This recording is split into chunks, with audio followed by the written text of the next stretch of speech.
While The Namesake is often read as a straightforward immigrant drama, its real weight lies in its sentence-level architecture. The novel functions as a precise implementation of Homi Bhabha's third space theory.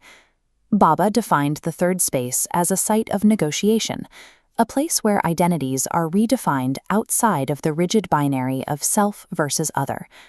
Lahiri uses specific literary lenses as engineering inputs to build this theory into the text itself. As the architect of this linguistic structure, Lahiri controls the boundaries between two cultures. This liminality is built upon the synthesis of semiotics, embodied metaphor, and structural paradox. The friction of the immigrant experience is encoded into the mechanics of the prose. Reverse engineering these components reveals how Lahiri translates sociological theory into a visceral reading experience. The first mechanism of the novel involves the complex semiotics of Bengali naming. Ashima's refusal to speak her husband's first name is an active language feature. In Bengali custom, a husband's name is intimate and therefore unspoken, a concept the text integrates into its dialogue. This establishes the system of the daknam, or pet name, versus the balonam, the good name used for formal society. These names operate as linguistic burdens, carrying the specific expectations of the family and the state. Gogol's early life is mapped through competing signifiers. His identity is pulled between the Bengali nodes of his parents and the Americanized signifiers of his social circle. This fluid system collides with rigid American bureaucracy, where school and hospital records demand a single, static identity. Gogol's identity crisis is the logical result of being a namesake, a signifier with no inherent cultural anchor for him to hold onto.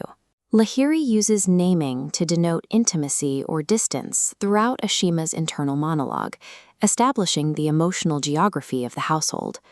When Gogol attempts to re-engineer his identity by legally adopting the name Nikel, he is attempting to change the primary signifier of his life. Names in the namesake are the primary signifiers of dislocation, dictating the structural path of the characters. This attention to detail extends into Lahiri's figurative language, where she avoids abstract descriptions of isolation. We see this in the physicality of Ashima's experience in Cambridge, a world defined by cold, drafty rooms and unfamiliar streets. Lahiri relies on embodied metaphor, using physical, bodily states to communicate psychological realities. The comparison of exile to a lifelong pregnancy is the novel's most critical figurative device. The text describes being a foreigner as a sort of lifelong pregnancy, a perpetual weight, a constant burden, a continuous feeling out of sorts.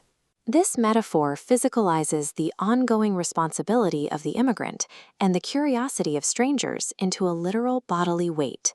Spatial metaphors reinforce this, the sweltering railroad apartment and the Jalmuri snack perpetually missing a familiar ingredient. These physical details are objective correlatives for the unanchored immigrant home. The metaphor of standing in two boats captures the pull between two distinct cultural directions. Lahiri's figurative language actively physicalizes the diaspora, making the heavy weight of exile a material reality for the reader. The novel's structural logic moves from the sentence level to its macroarchitecture. The novel is framed by Ashima's perspective, beginning with her labor and ending 32 years later with her departure.